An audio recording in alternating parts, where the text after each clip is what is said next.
You've got your Google My Business page, you've got your website, and then you've got all the third-party listing sites. How are you social proofed? All it takes is one really scary review, one really nasty listing of your brand to lose deals that you're probably not even aware you're losing. So taking a step back and saying, where are my customers? What's the path they're taking until they get to me? And how is my brand presented along that journey to maximize the conversion of that journey?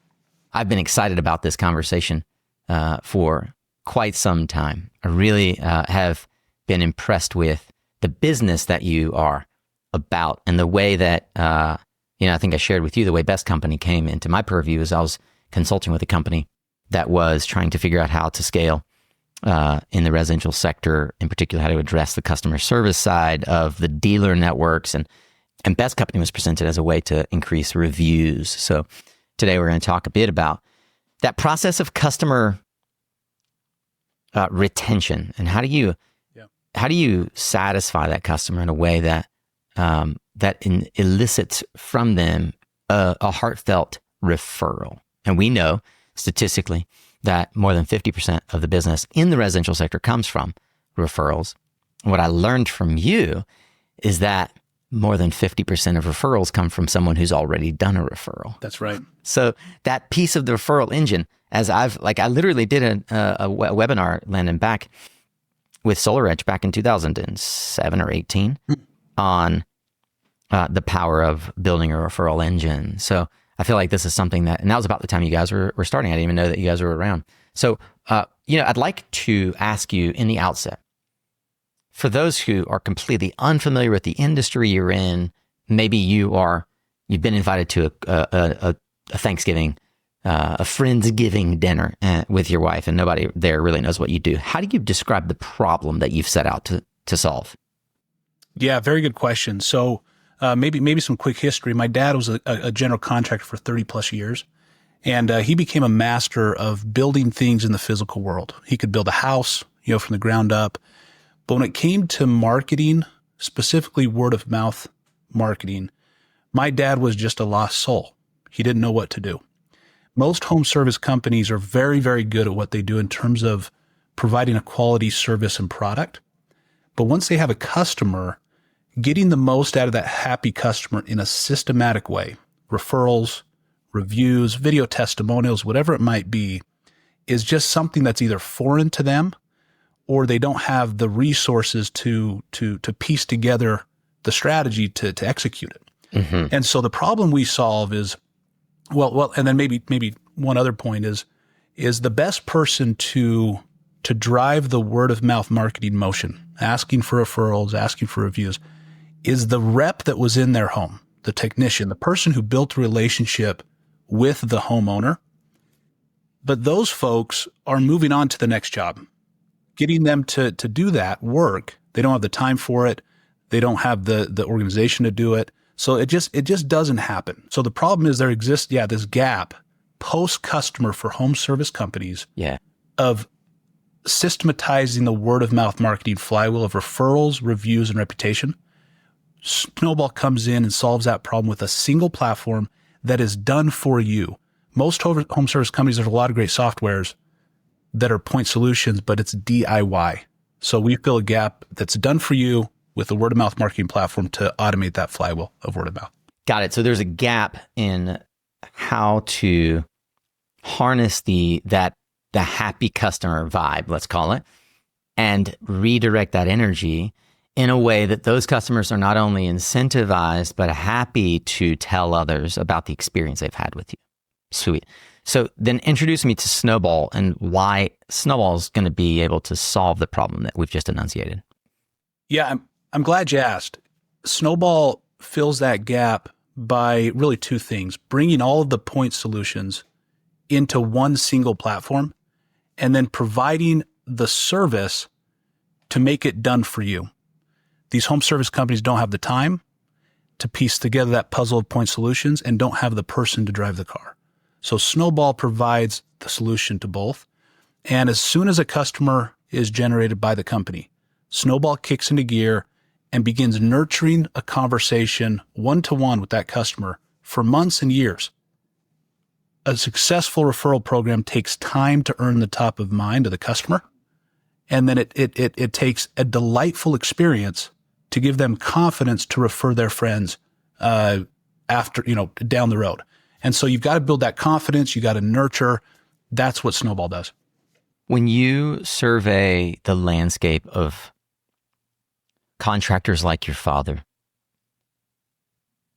what methodologies have they been attempting over the last 2, 3, 4 decades to try and gather this customer sentiment and incentivize these customers prior to having tools like Snowball?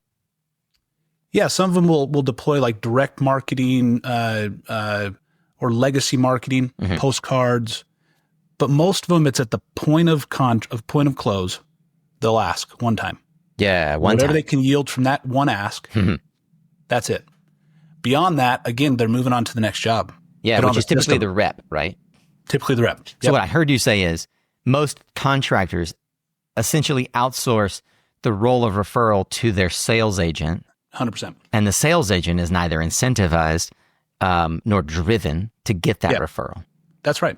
Because you think about it, Nico, the referral, you're making a commitment when you ask for a referral. One, you're going to treat it well. Two, you're going to honor the reward that you're offering for that referral. It's a gift to you, right? Yeah. And what are you going to give in return? That's right. So not only is it just getting the referral and then following up with that, but all of the other stuff that goes into delighting that customer who gave you the referral. And so reps think about all that stuff and they're like, man, I want the referral, but I don't want to do the work to get that referral.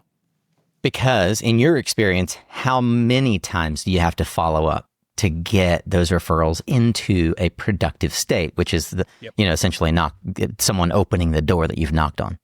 Minimum of 4 attempts before you get your first referral. And then, like you said, 50% of new referrals come from somebody who's referred at least one person.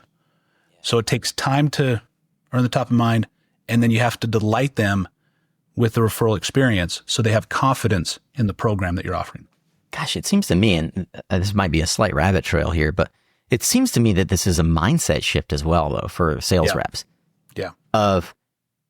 Okay, let's talk about the way sales is set up and why perhaps the sales structure disincentivizes this. Right now, most of these reps get like either a neighborhood or a call sheet, and if they have to call, they rarely call back, right? Like they've got a dialer. Like maybe you know this better than I do. What is it that potentially is broken in this cycle that disincentivizes the rep that we're now providing tools like Snowball to fill the gap for?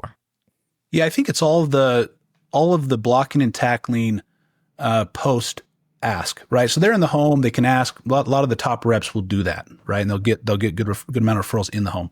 But it's all the stuff beyond. It's the tracking, it's the closing the loop when that referral turns into a customer and paying out the reward. It's the constant nurturing to get more referrals down the road. And so one thing I didn't mention that Snowball does to get the best of both worlds, because there is an affinity that the rep has with the homeowner. Completely. Right? So Snowball is the assistant to that rep. So it's as if each rep has an assistant. So the product exists for the rep, not for the installer owner necessarily. Well, it kind of balances the partner between the two, right? It captures the affinity the rep has, and that referral goes back to the rep, right? One thing reps are really averse to is if I adopt the referral program of my company, the referrals I generate are going to go into the CRM abyss. Yeah, they can't go into like the round robin, sorry. Exactly. Yeah, exactly. Because they're going to be siphoned off. So we make it very, very clear, and we make sure that those referrals route back to the originating rep, right? So that they're confident in what the Okay, then how was this? How was it handled before a company finds a software like Snowball? Oh man, you have reps writing names and numbers on pieces of paper. Mm-hmm. You have maybe Excel spreadsheets. You do have point solutions that will automate that first text or the second text after the sales rep leaves. But there's not. We you need 4, anything. Not 3, not 2. Yeah, a minimum. Yeah, and we know that statistically speaking, it's 7 asks to get a typical sale. This is a high ticket sale, so the standard deviation from 7 shouldn't be too far. Okay. What needed to be true then? You've built a few businesses here. And Snowball is a tech platform that evolved from another business we'll talk about in a minute. But when you think about how really in business timing is everything, what needed to be true for a platform like Snowball to succeed today that just didn't exist 5, 10, 15 years ago? Yeah, automation is needed to advance even further. We leverage automation and then conversational AI. Now, one very important differentiator between our product is the service element. We're almost more a service as a software than a software as a service. And because we have a human in the loop who is controlling the messages that are going out to these consumers, but they have the superpowers of AI and automation to do it at scale. And so without conversational AI, it'd be difficult to scale what we're doing. Without automation, it'd be difficult. And so we've really leveraged those things, and those things had to be true for us to do what we do. Are you guys building your own language models, or are you leveraging existing models? Leveraging existing and then slowly building our own. Yeah. So feeding your own catalog of content. Are you building it behind behind a firewall, or is it something that you are feeding into like a public domain? No, behind the firewall. Got it. Okay. If it's not already obvious in what you've said, just so we can clearly enunciate, who do you sell to, and what are the problems specifically that you solve for the people who pay money for your software? We sell to the companies, the contractors, the home service brands. Yeah, and the problem we solve is systematizing that word of mouth marketing flywheel. Got it. To get them more business. Yeah. Are you only selling to contractors, or are you also potentially selling to sales orgs?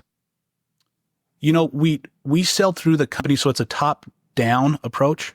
We sell through the company, and we have tools that benefit the sales orgs and even the individual reps. But our client is the company.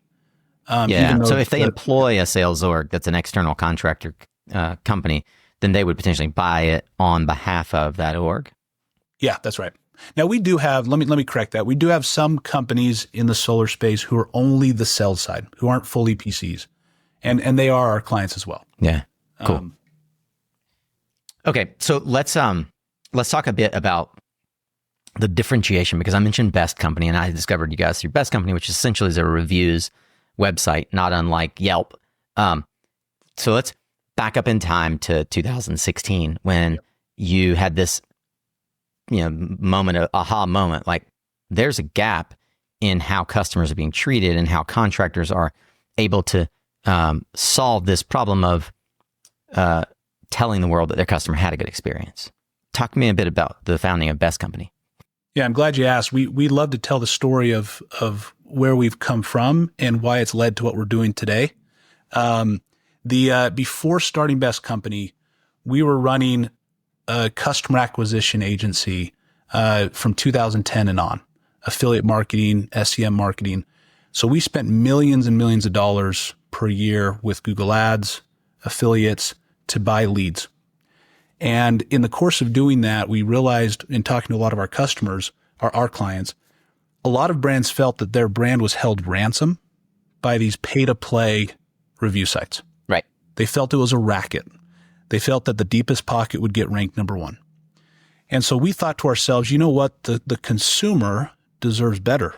They deserve to know who are the companies they can trust. They're putting, in some cases, hundreds of thousands of dollars into an investment.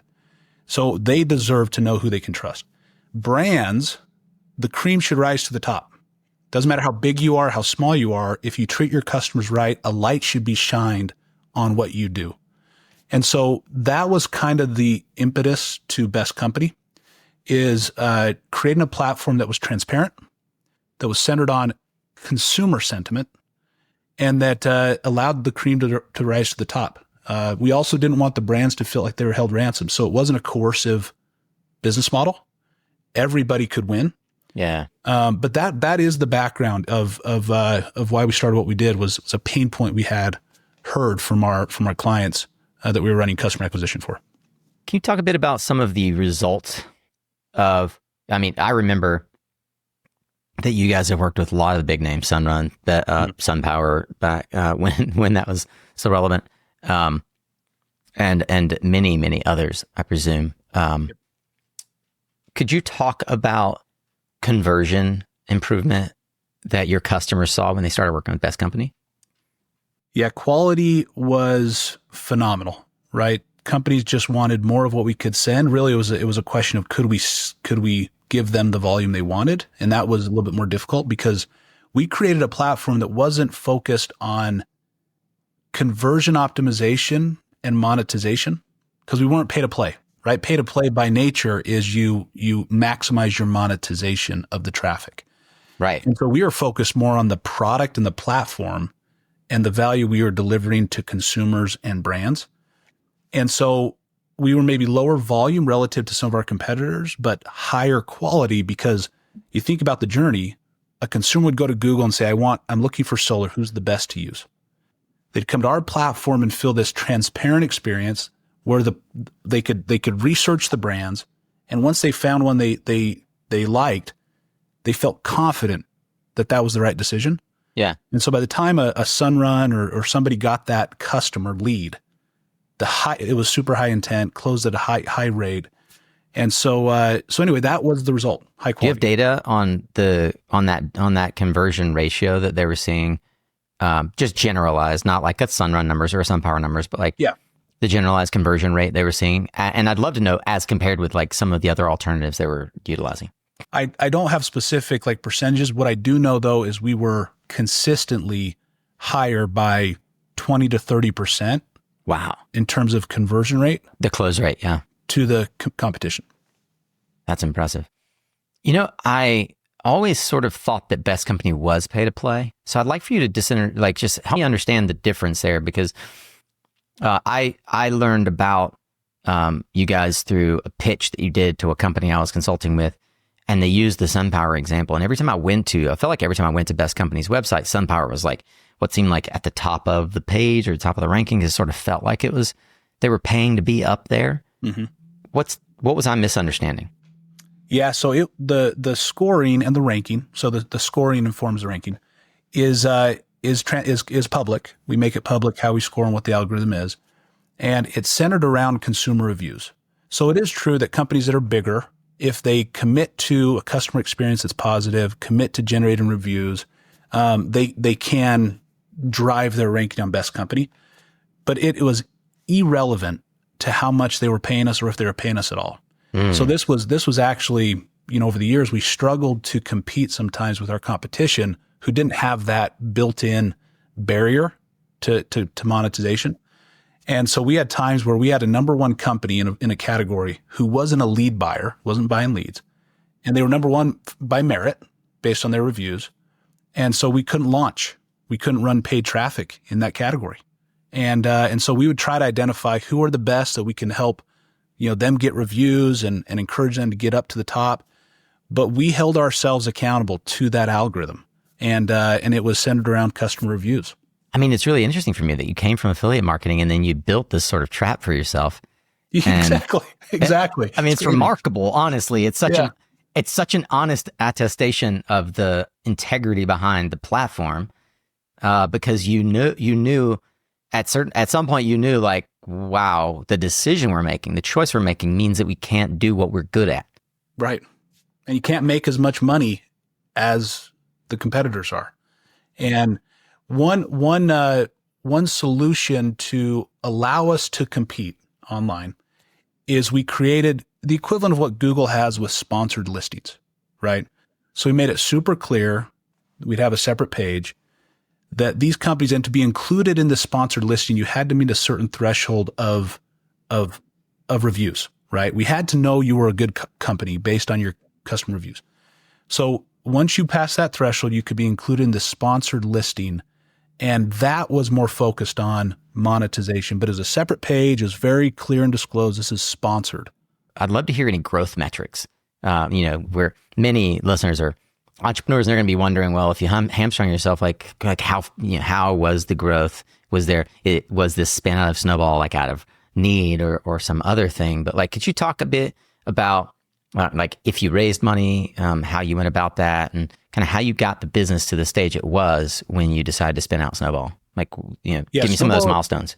Yeah, Snowball Never raised outside. We haven't raised outside money ever. Snowball, our best company, got to north of 20 million a year in revenue. And we still own bestcompany.com. But in January, we sold a license to the media rights to a company that is in the paid search realm at scale. And Snowball used to be called Best Company for Business. It was the software side of the Best Company platform. Oh, okay. And we spun that out last September. That Snowball is doing triple digit growth year over year on the new product, and it's north of 7 figures in ARR, annual recurring revenue. So we're right in the mode now of trying to just scale what we've got, and what's most important is we feel like we have a product that really provides value and gets companies to outcomes, which is important. I'd love to hear the conversation internally at the company, the executive team, where you're asking yourself these questions, because I think a lot of folks are curious, like, how do you decide to spin out? I've got this thing that I built, right? Like, it's the equivalent of like the business that Twitter became that was inside of this other company, right? It's a time-honored tradition now in software that if you realize you've got this other sort of piece that can fly, you sort of give it wings. Can you talk about that? The history of Best Company, that context is important. So and the history of what we've done in customer acquisition. Best Company really empowered brands from a reviews and reputation marketing standpoint. As we grew Best Company for Business, we were building tools to drive those two things, reviews and reputation marketing.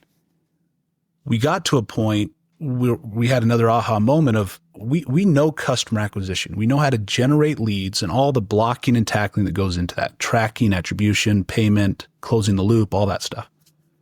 And so the aha moment was there's this gap in word of mouth marketing. And the word of mouth marketing defined as referrals, reviews, and reputation marketing. So Best Company had 2 of those 3 R's. We then thought, let's build in a referrals module, which transcends bestcompany.com. It's agnostic to platform.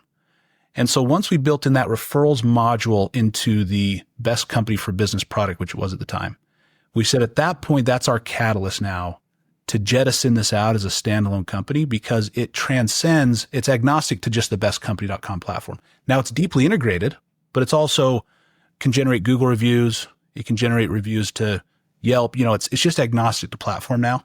And the catalyst was that referrals piece. And the referrals piece really leaned on our experience in customer acquisition over the last 10 years, spending, $60 million plus with Google over that time in paid media. So that was the catalyst. And that's really what the discussions were in terms of when is it time to rebrand and spin out. Yeah, I love the name, the brand, by the way. We'll talk about that in a minute. But what are the 3 R's again for word of mouth? Referrals, reviews, and video testimonials are reviews, and reputation marketing. Okay. And the important designation there is reputation marketing, not management. Management is like, okay, I understand what's being said about my brand. Reputation marketing is what am I doing to social proof my brand throughout the buyer journey? Reputation marketing. What do contractors not understand that you've learned they need to understand about the marketing side, not the management side of reputation? Yeah, really understanding the customer journey from when they first hear about your brand to when they actually sign a contract with you and become a customer. What are the touch points they're having? So let's take one example. They go to Google. Let's say somebody knocked on their door or they ran into your brand somewhere. They're not going to buy right then. They're going to go through, it's a considered purchase. They're going to go through research. So where do most people go to research? They go to Google.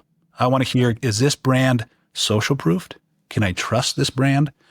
They'll ask their friends if their friends have used it, which it circles back to referrals. But they'll go to Google and search. And when they type in your brand, what are they seeing? You've got your Google My Business page, you've got your website, and then you've got all the third-party listing sites where your brand is mentioned. How are you social proofed on each of those different touch points? All it takes is one really scary review, one really nasty listing of your brand to lose deals that you're probably not even aware you're losing, right? Because you don't have the ability to attribute a lost deal to a negative review. So just understanding, taking a step back and saying, where are my customers? What's the path they're taking until they get to me? And how is my brand presented along that journey to maximize the conversion of that journey? What we've learned is that there is a systematic way to do it. Once you identify a happy customer, and in 2 minutes they can give you the material you need to then spread out to all those different touch points in the buyer journey, right? So your Google My Business page, your website with a list of your reviews or video testimonials, third-party listing sites. So I think a lot of companies maybe think, I'm not going to put time and energy into those things because they're kind of out of sight, out of mind. But if they're honest with themselves, they understand that customer journey. People are seeing those things. Yeah.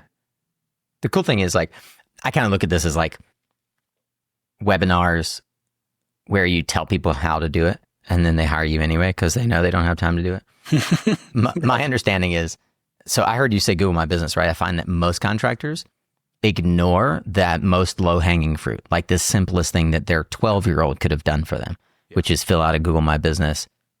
Like, you actually set your business up on Google Maps, set up a Google My Business profile. Yeah. Am I right that some of what you guys do is actually help set up all that stuff? Like, you put all that into place for companies, right? Yeah, we can. If a company needs help with their management of their Google My Business page, we can do that. What we're more focused on is how do we extract from the happy customers those things that matter. Yeah. Right? One important thing, I think you mentioned a misstep. Some companies maybe are afraid to ask because they're afraid that maybe, something happened with over the past year, there's a patch of bad customer experiences. So they're afraid to ask because they don't want to suss out the negative reviews, right? So what Snowball does is we reach out to every customer leading with the referral program.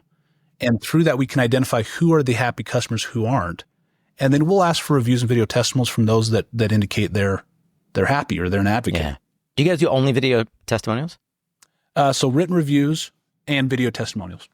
For the direct-to-customer marketing, a review is to a D2C market what a customer testimonial is to a B2B market, correct? Okay. So those of you who are listening who sell B2B, all of this still matters. It still is the same. You got to work on the 3 R's. Yep. Referrals, reviews, and reputation marketing. You have to figure out how to get your brand present in front of your customer. You also have to figure out how to get your customer to say to you or to others who would be your customer that you did a good job. So can you talk a bit about that process of gathering the customer testimonial that effectively becomes the review? And I know you mentioned there are 2 different variations on that, the written versus a video. I'd like to hear the differentiation between the 2 and what you've seen in terms of statistically which has a better grounding, and or if there's a specific medium for it. Like, just go as deep down that rabbit hole as you'd like. Yeah, I think it's important to ensure that you're following up enough to get those things, but then make it easy for them to leave it, right? People don't want to spend a ton of time. So we always lead with the written review because that can be done really quick. And then we follow up and nurture to see if there's a segment of those that have left a written review that are willing to also hop on the phone for 10 to 15 minutes. Typically for a video testimonial, you can't do this with a written review. We incentivize for the video testimonial for their time, but you can't incentivize people to leave a positive review for your brand. That's against How do you incentivize FTC, a video testimonial? Yeah. So because, at Best Company and the Snowball platform, up to 2 video testimonials, we'll subsidize $25 to the customer to spend 10 to 15 minutes with us. That's amazing. Those video testimonials are lower volume. We're not getting as many of those, but they're high impact, right? Sure. They go onto YouTube. People can use them in their marketing collateral.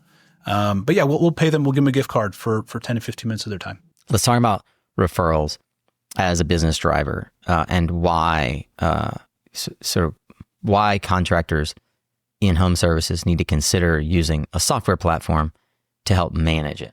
Yeah, with referrals, first and foremost, it takes time to earn the top of mind. I know I've said that a few times, but it does. It takes time and consistent outreach and nurturing for them to be willing to give their neighbor or their friend over to you as a gift.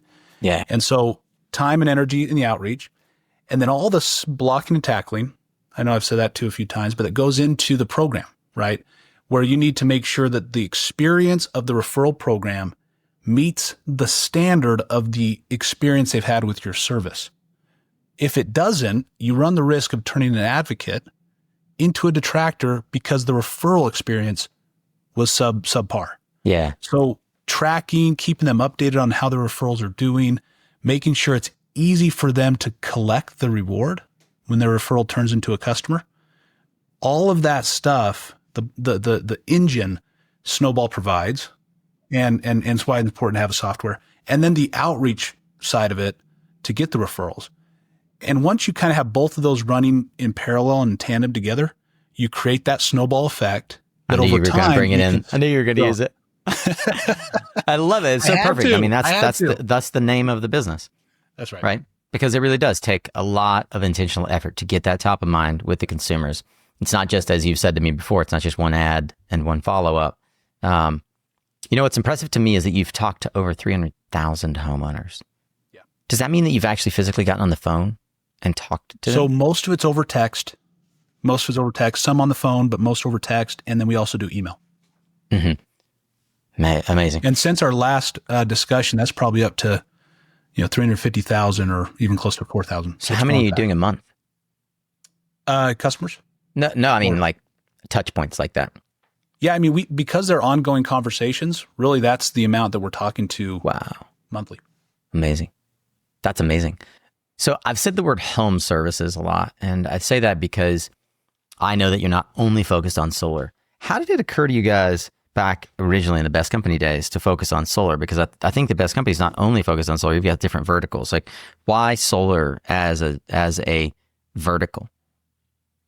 Yeah, if I'm being honest, it was probably more by default than by design. So we came in on the S curve of solar when it was really kind of starting to expand and was really emerging. Of course, it's still got a huge amount of emergence that needs to take place, but we were one of the first review sites to really lean in on solar. Mm-hmm. And so by nature of that, we kind of put a stake in the ground and created some solid footing from an organic standpoint, from a partnership standpoint. And so when Snowball spun out, just by having that kind of built-in footing, solar was kind of the beachhead that we started with. And then we of course now have since expanded out. But that's really why, by default, by nature of when we got into the industry. Yeah. And solar's a high ticket item. It's extremely referable in terms of, what other service categories fit that bill? Yeah, you think of anything that's like you said, high ticket, that's visible to the outside, right? So your neighbors would ask I see. about You've got it. Exactly right. Like you can't miss miss it. it. You've got an electric car. Yep. A new garage door. People talk about their bathroom remodels, their HVAC system, a little bit more of an emergency purchase, but people still, you think about it as a homeowner, Nico, who do we trust the most when it comes to these kind of things? We want to hear from our friends because there's so many options out there, right? It's a pretty noisy, there's so many HVAC contractors or roofers. So if your friend can tell you who they trusted and had a good experience with, you don't need to hear any more, right? You'll go with that person. So, stuff that people care, trust is paramount, and they care what their friends and family, say about it. Those industries are the ones that we're going after. And home service is such a broad realm that that's why we're kind of focused just in that realm, because there's just so much white space there. Yeah. You told me once you can only marketing once. What does that mean? Yeah, people, it's a pretty myopic view, right? Of some of the best minds are devoted to click optimization, data-driven, analytical marketing. And they're so focused on the monetization for that click that they forget about all of the stuff downstream, the customer experience, the how long the customer stays on, the LTV. And so if you're so focused on just getting somebody in the front door, but you have no focus on the back door or what their experience is in the house, it's a myopic view. And yes, you can make a ton of money, but it probably won't be long lasting. You survey the landscape now. You guys have done, as you said, 60 plus million in paid media sources. How do you see that landscape evolving in terms of where traffic is going? Yeah, one of the foundational motivations to our platform is allowing companies to remove the chains of dependence on platforms like Google and Facebook for their customer acquisition. What I mean by that, there's a place for those, absolutely. But we were so dependent on Google in our early days, and Google's going the route of, a bigger and bigger black box over time, where they're saying, we've got all the data. We're not going to disclose what we have. Yeah. You need to plug into us, and you need to give us the ability to make bidding decisions on your behalf, because we have all the data. And so we did that for years. We spent millions in our data model because our goal was give them the best data we have so they can make the best decision. The problem with that is you're one algorithm change away. Yeah. You're one policy change away from being brought to your knees as a company. So what our goal is to give the power to the companies that do right by their customers to grow from their happy customers. So yes, get leads and new customers through Google and Facebook, but have this built-in mechanism to grow from your happy customers because you control that destiny. Yeah. And you're not dependent on these other platforms.